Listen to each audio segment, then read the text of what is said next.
Welcome to the Futility Closet podcast, forgotten stories from the pages of history. Visit us online to sample more than 12,000 quirky curiosities from a crooked forest to a fictional biography. This is episode 362. I'm Greg Ross. And I'm Sharon Ross. In 1856, a mysterious man appeared on the roads of Connecticut and New York, dressed in leather, speaking to no one, and always on the move. He became famous for his circuits through the area, which he followed with remarkable regularity. In today's show, we'll describe the Leatherman, whose real identity remains unknown. We'll also consider the orientation of churches and puzzle over some balky ponies.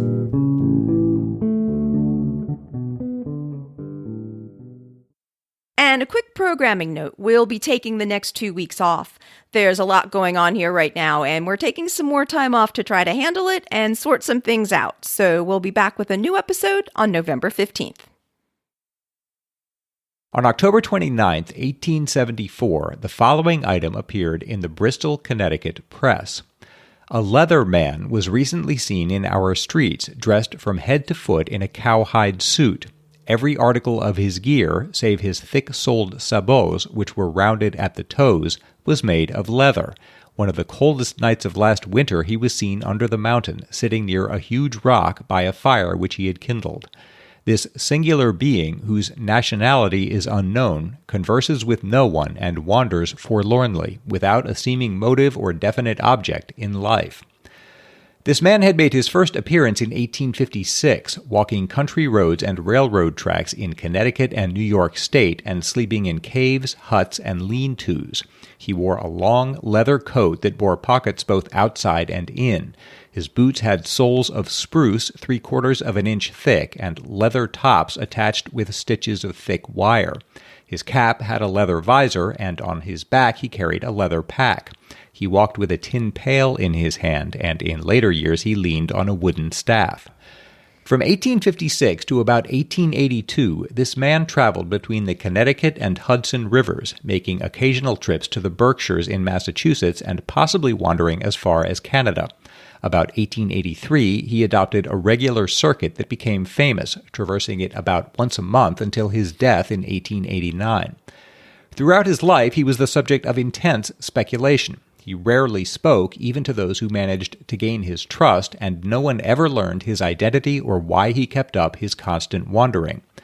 He stood 5'7" and weighed between 140 and 170 pounds. He had a high forehead, dark blue-gray eyes, black hair, and a short black beard.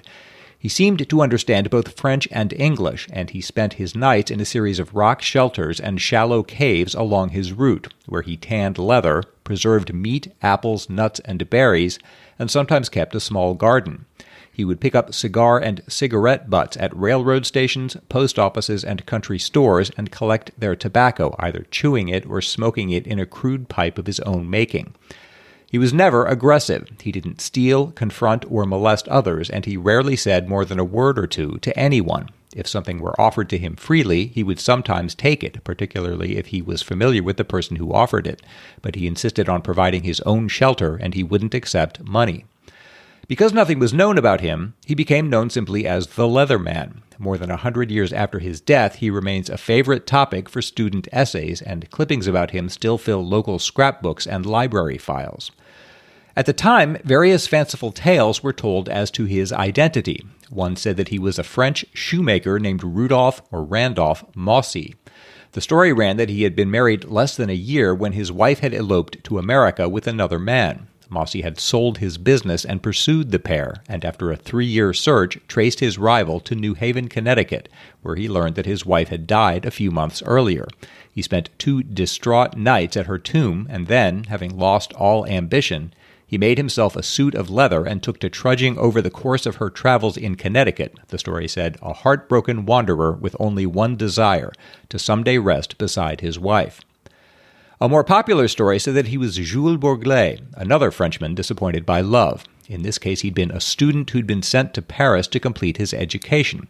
There he had met the beautiful daughter of a wealthy leather merchant. Her father had proposed to take him into his business for a year with the understanding that if he proved himself, he would have the daughter's hand. Otherwise, he must give up all hope and leave Paris forever.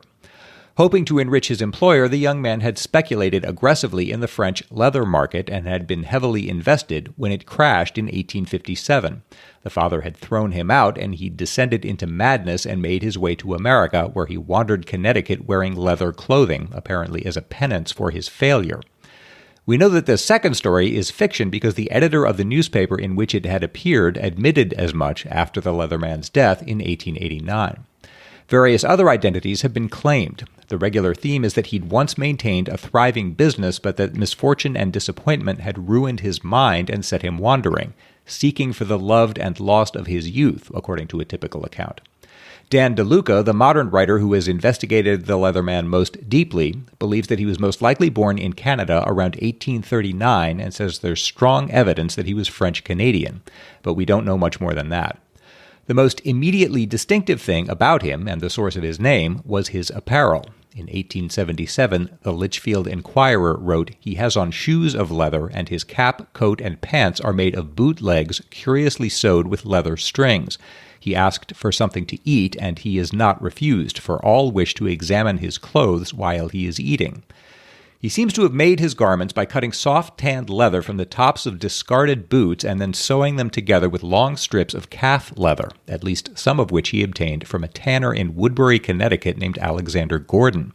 In 1881, the Woodbury Reporter noted that Gordon had offered to oil up the Leatherman's clothing, which had become dry and hard from exposure to the weather. That operation had used up 2 quarts of oil.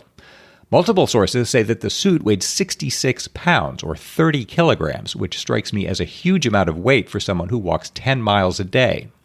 How would they know how much his suit weighed? I don't know for certain, but I have a guess. After he died, I'll come to this, they put his body on display briefly at the Undertaker's, and the suit was displayed separately. So that at least would have been an opportunity to weigh it. Oh, I see. My first thought was that can't possibly be right. That's just so much weight. But apparently... I don't know how heavy leather is, or I guess how thick it was, or how much of it there was, but... Apparently it is. In his leather bag, he carried a tobacco pouch, pipes, an awl, and a frying pan, and in his pockets he carried a hatchet and possibly some other tools.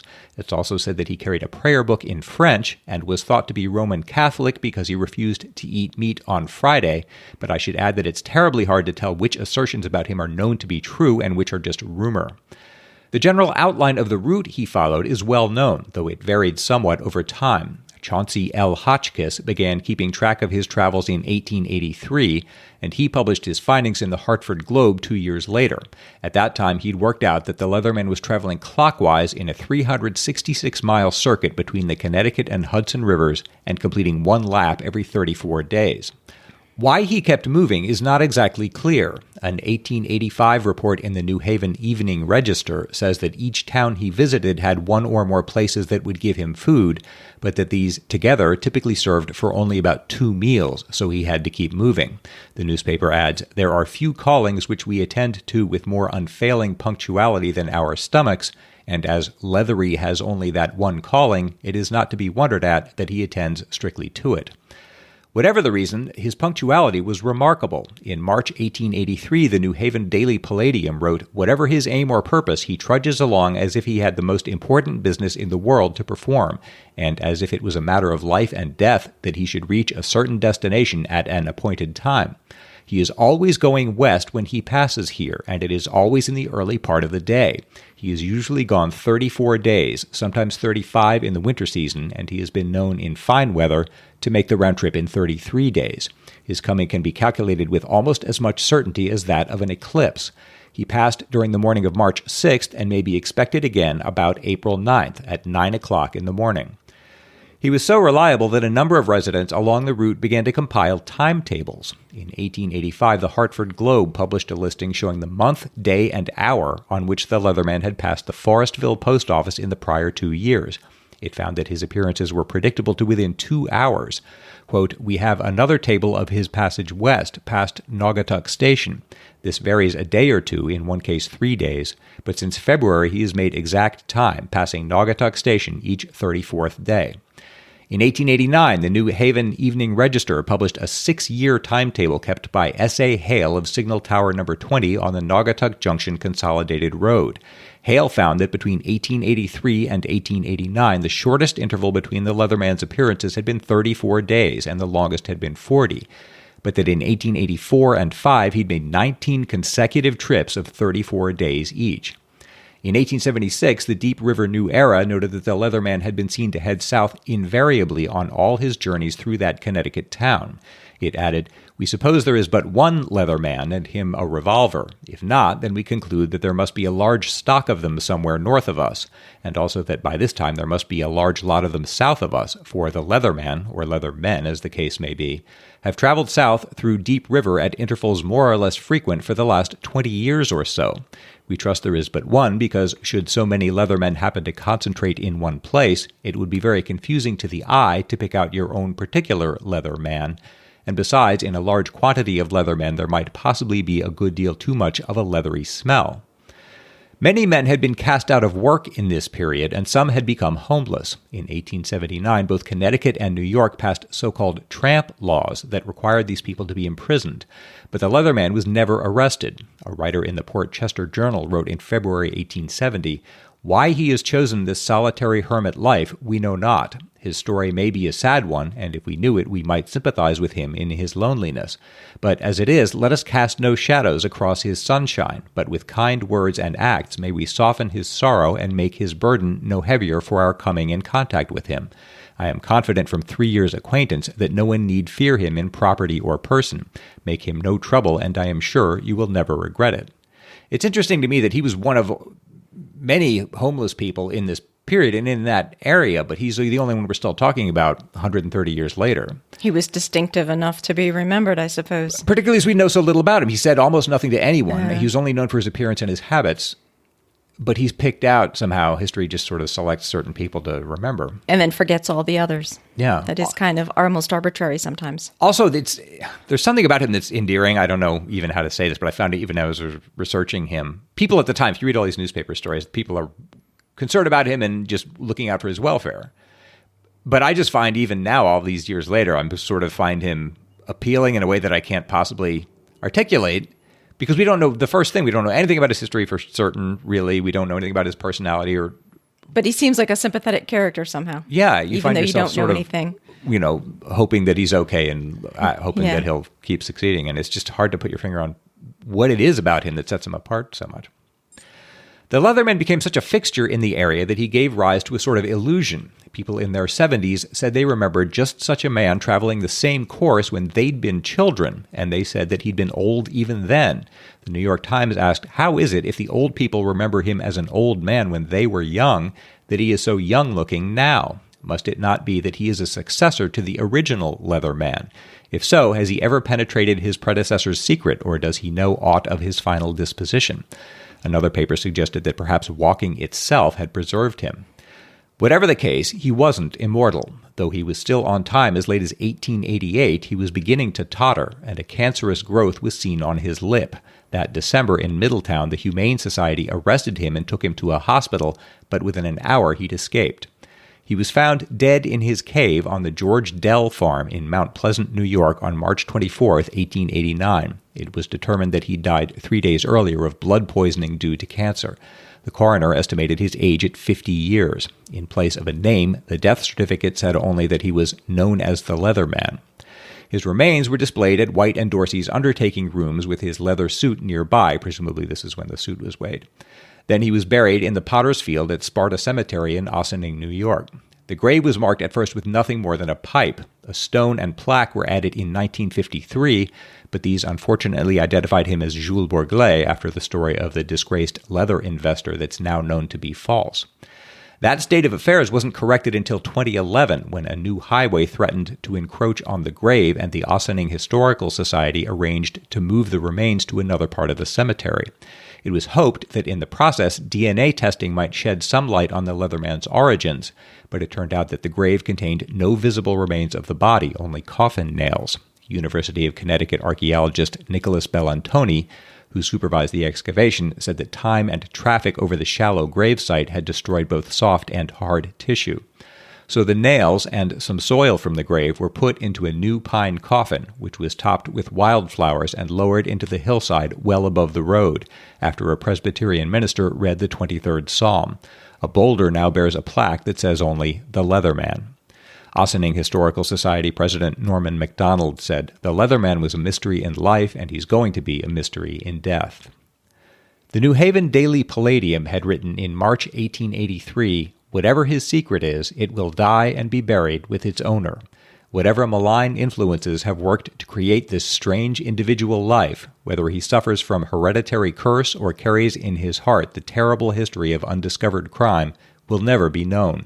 It would no doubt be both interesting and instructive could one trace out the long line of evil influences which have combined in his own early career, as well as in the lives of those who came before him, and resulted finally in this strange, weird, sorrowful life, over which hangs the veil of silence and mystery."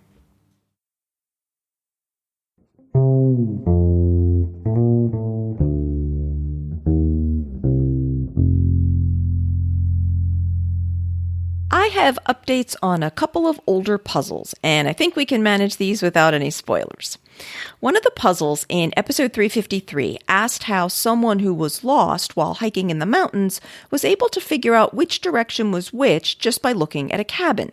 Marcus Seltman sent in an email with the subject line, "Lateral Thinking Puzzles episode from 9 August. Hi, hey, from Sweden. I am listening to that episode right now and the first puzzle about the cabin, and I just have to tell you until the very end I was sure that the cabin was a kind of chapel, which you often find in, for example, the Alps, and since churches are usually oriented with the entrance on the west and altar on the east, that'd tell you the cardinal directions. Not sure if this is the other version of the puzzle you talked about, but I find it a good alternative either way." And during the puzzle, I was actually referring to a puzzle I'd gotten really stuck on in episode 17 when I'd neglected to check what was meant by cabin, and thus made the fatal lateral thinking puzzle error of assuming it meant what I thought it meant. For those who don't happen to remember that puzzle from way back in 2014, in that case, it actually meant an airplane cabin. But as to Marcus's point, it turns out, unbeknownst to me, that there actually is something called orientation of churches, with its own Wikipedia page. And this is the custom of Christian churches being designed with the altar at the east end of the church and the main entrance at the west. According to Wikipedia, many early churches were designed in this way, and since the 8th century, most churches are oriented. Although I should warn people who now think that they can use this as a way to tell directions that the page also says, even in the many churches where the altar end is not actually to the east, terms such as east end, west door, north aisle are commonly used as if the church were oriented. Rules dictating the orientation of churches date back to the 4th century in Eastern Christianity, though many churches in Western Christianity were designed following a custom of the opposite arrangement, with the entrance to the east and the altar at the west end, which, as opposed to orientation, is called occidentation. Occidentation was the rule for the early Roman churches, and although Roman churches began following the rule of orientation in the 8th or 9th century, occidentation was found as late as the 11th century in areas that were under Frankish rule. The emphasis on the orientation of churches seems to have started waning after the 15th century, and many of the churches that even were supposedly oriented have a somewhat inexact orientation to the east for different reasons, such as practical considerations raised by other buildings or roads or other aspects of local topography. Also, while churches were supposed to be oriented to line up with the rising sun at the equinox, it seems that some churches might have been oriented to the sunrise on the feast day of the church's patron saint instead. I also wondered if there might not have been issues caused by, as we discussed in episode 335, the date of the equinox being rather off in the old Julian calendar. This was fixed in the new Gregorian calendar, but countries didn't even start switching over to that until the late 16th century. And as we noted in the earlier episode, some didn't make that switch until the early 20th century. So if they were orienting churches based on the sunrise at the equinox, but had the date of that rather wrong, it seemed to me that that would also throw off the exact orientation. So overall, I suppose in an emergency situation where you have nothing to help guide you other than a church, you could try using this principle, but it sounds like it would help you a lot if you knew more about that specific church. It is a creative solution to that puzzle. Yeah, and definitely one I would not have thought of. Yeah. The puzzle in episode 356 was about why someone had set off radiation alarms at work. Orion Sauter wrote, "Hello, Closeteers.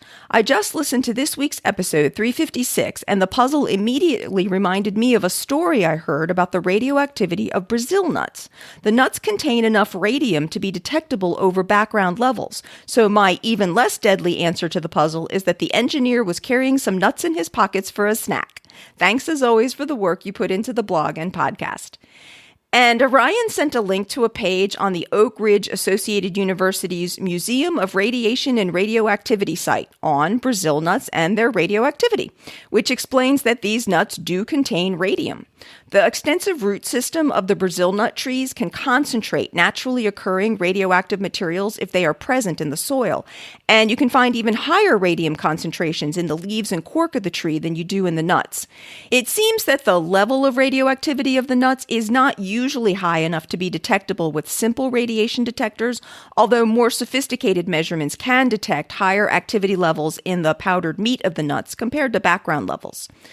The Museum of Radiation and Radioactivity says that while the concentrations of radium vary between samples of Brazil nuts, overall they are 1,000 times higher than those in other foods. But studies have found that most of the radium ingested from Brazil nuts isn't retained in the body, and the U.S. Environmental Protection Agency states that the levels of natural radiation found in foods such as Brazil nuts don't warrant any special actions because of the extremely low levels present.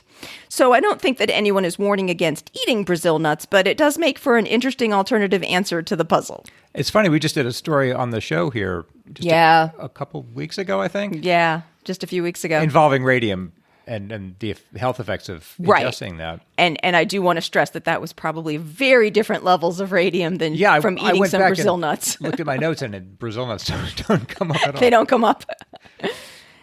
In episode 351, Greg mentioned that he'd come across a reference to a very odd book published by G.V. Damiano in 1922 called Hadhook Anti-Hell War. The book was said to be fairly incomprehensible, and Greg said that he hadn't been able to find a copy to see it for himself.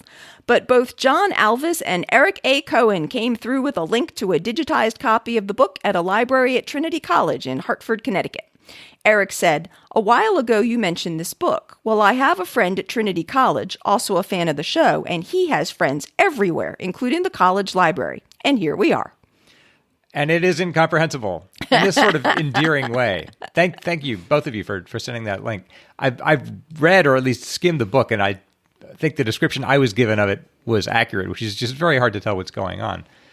Starting with the cover, the title of the book on the cover is Hadhook Anti-Hell War. And anti-hell is hyphenated there, which makes a good bit of sense. An anti-hell war is a war against hell. Don't ask me what a hadhook is. It's in the book, but I have no idea what it means.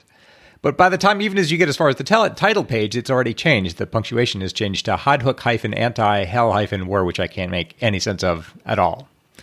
So make of that what you will. It is, I think, generally about a war against hell, but it's very hard to tell any of the specifics. A preface says, "Here I announce that God permitted his imperial militia to wage against his universal tribute. By his permission, I became constituted, allotted, and enlisted imperial militia. At my enlistment, I engaged into a terrible conflict that I smashed the entire opponent universal trenches until I attained the final victory." Which gives a flavor, I guess, for the language. The whole thing is like that. It reads like a translation of another translation or something like that. Yeah, you had mentioned in episode 351 that part of the problem, at least, might have been that English wasn't this person's first language. So you're fighting both against the language itself, and it's not clear whether the ideas behind it are coherent or not. It's very hard to make sense of. I think God wants Damiano to go to hell and either do battle there or write something. It's terribly unclear.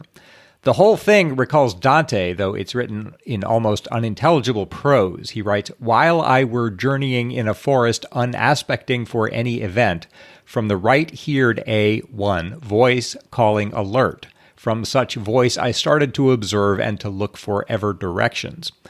He meets an old man who explains his task. Damiano says, "I will inform thee that my name is Gaetano Damiano, born at 25th day of March, 1874 a.m., the day of the Annunciation." So Damiano is explicitly the hero, but that's the only time he mentions his identity, which makes it hard to understand. Having even read the thing, I still can't tell whether he thinks he actually did these things or whether it's some kind of allegory or fiction. I just can't tell. Anyway, at the vestibule of what I think is hell, there's an inscription that reads, "I am of eternal duration, and who shall enter here, he will not return." But after that, it's terribly hard to tell what's happening. I can tell you that the first circle of hell contains cows, the second contains buffalo, and the third contains a cave of counterfeit gold and 3 men with round feet. And after that, even I can't tell you what's going on. He has a sword, I know that, and he sort of vaguely does battle with a lot of intimidating things that aren't described very well. We're told that the final struggle lasts about an hour, after which the officers of hell flee into a governmental tenement, and then somehow he has to tame a horse, which he fights with a stick for an hour. When the horse is domesticated, his work is complete, and I guess he goes on to write this book. But that's all I can tell you. It's all, and you can hear the bits of Dante in there, sort of translated twice. But it's about 500 pages long, and I don't understand what he thought he was doing. I mean, it must have cost him a lot of effort to write, but even having read it, I don't understand what he was undertaking to do or what he thought people would get out of reading it. Well, we'll have a link to this rather unique book in the show notes for anyone who wants to see it for themselves. And Jack Doherty, professor and director of educational studies at Trinity College, asked if we could please give a shout out to Christina Blyer and her colleagues at the Watkinson Library, as they're the ones who did the work to digitize and share the book online. Thank you, Christina and colleagues. And thank you to everyone who writes to us. We really appreciate all your comments and follow-ups. So if you have any to send to us, please send those to podcast@futilitycloset.com.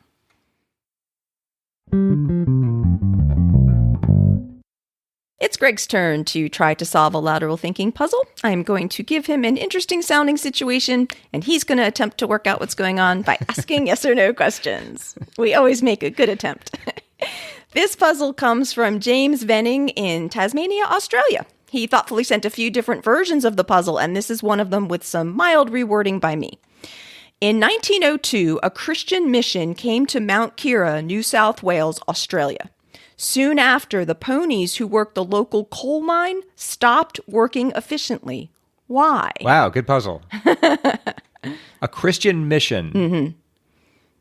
1902. Yes. Okay. Now, you said the ponies stopped working efficiently? Yes. What possible connection? All right. That's the lateral thinking part. Okay, like, where do you start with this? Is the geographical location particularly important? No, except that there's a coal mine. Okay. Do I need to know more about specifically what the ponies were doing? No. They were just working at a coal mine? Yes. Presumably hauling coal or something? Yeah. Working efficiently. Okay. Wow. All right. Christian mission were those, okay. Sorry, you probably covered some of this. Was the Christian mission close to the coal mine? Must have been. No, it was like a Christian mission came to convert some of the people to Christianity. Right. So they showed up, and soon after that, some of the ponies stopped working efficiently. All right. That implies that some of the workers were converted to Christianity? Yes. Were the ponies converted to I don't know about the ponies. Ask everything. Okay. But yes, some of the workers were converted to Christianity. All right. So the workers then, those workers would have changed their behavior. Yes. In some way that ended up affecting the ponies. Were the ponies actually working in the mine? Do you know? I do not know, and it doesn't matter. They may not have been. They may not have been. All right. So the human's behavior changed. Yes. Because of their observation of the Christianity? Yes. They started attending church or practicing? It's not that? It's not that. Observing the Sabbath? No. Did their hours change? No. I mean, is that important? No. All right. These were miners themselves? Yes. The men who worked obviously with the ponies? Yes. Why would you? And something about their behavior changed in a way that made the ponies have trouble with their jobs. Okay, so it's not just so it's not just that they were using the ponies in a different way deliberately. Correct. They were trying to use them in the same way? Exactly the same way. But the ponies worked less efficiently. Yes. The ponies were not understanding the men as well anymore because the men had changed something. And so the ponies were not understanding their communications as well because they were trained for like commands and stuff. Verbal commands? Yes. Okay, so why would converting to Christianity change the commands you'd give to a pony?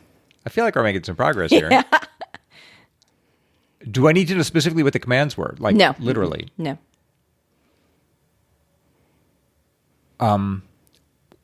Okay, so these were the words. Would the workers involved here have said that their speech was impeded in some way? Not impeded, but changed. So this was deliberate. Not that they were trying to confuse the ponies. Right. Yes, they deliberately changed their speech after converting to Christianity. Did they change their language? The actual words they were saying? Some of them. Like if it was, I don't know what you say to a pony in a coal mine, but if they decided later that was blasphemous or something, you see what I mean? Yeah. If they were using phrases that were now prescribed by their new religion, yes, it would change the sound of what they were saying, and the ponies would be...